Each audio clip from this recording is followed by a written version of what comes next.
Well, let's think about views. This is an amazing view of the lake here. It's one of the most popular spots in the Bosque. In the morning, it's absolutely fantastic to watch the sun come up. There's times where it's too cloudy and you don't get much action. There's times when it's not cloudy enough and it's boring. But there's a lot of great sunrises. It's the best art I've ever seen is right here. It's just sometimes the sky lights up in stages and the colors just move across it. Fantastic. I didn't used to appreciate view as much as I do now. But I still hold some of the same views about views that I did before. One of the problems with zoning and the way that things happen is that people move to a place, they see where the good view is, and then some leader or rich guy plops his house right there, and then over time as the property develops, other large rich houses go in the best views, and you have a fairly low population density in those particular locations, so you've kind of used up your view on nobody. You have a bunch of big rich guys' houses looking out at the view. It's kind of lame. So instead, we can zone all views as being the most public areas. In this case here, in this little experiment, this is the best view. I've hesitated to cut much, but ultimately this could really be maximized. This whole slope could be dug back in. It could have 3 stories of building with a plaza on top, so that there's no obstruction of the view from behind it. It's built all the way into the slope.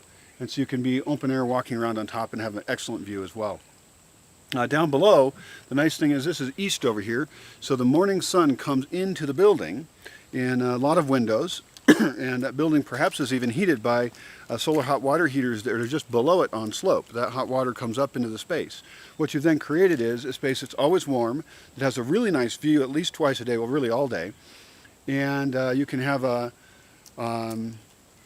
maximum use of your view space as opposed to having somebody's empty mansion.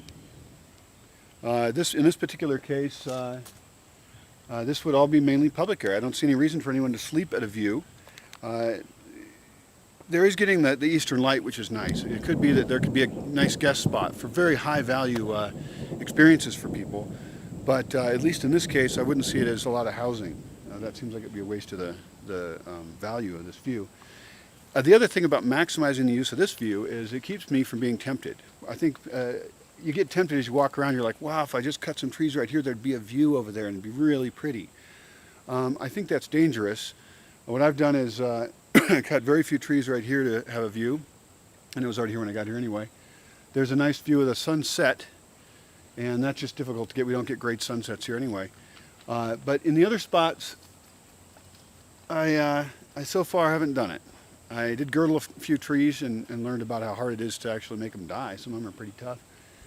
And I have some other plans. But I think it's good to really wait on those plans and go very slow on the development of a property if you want to not destroy the forest.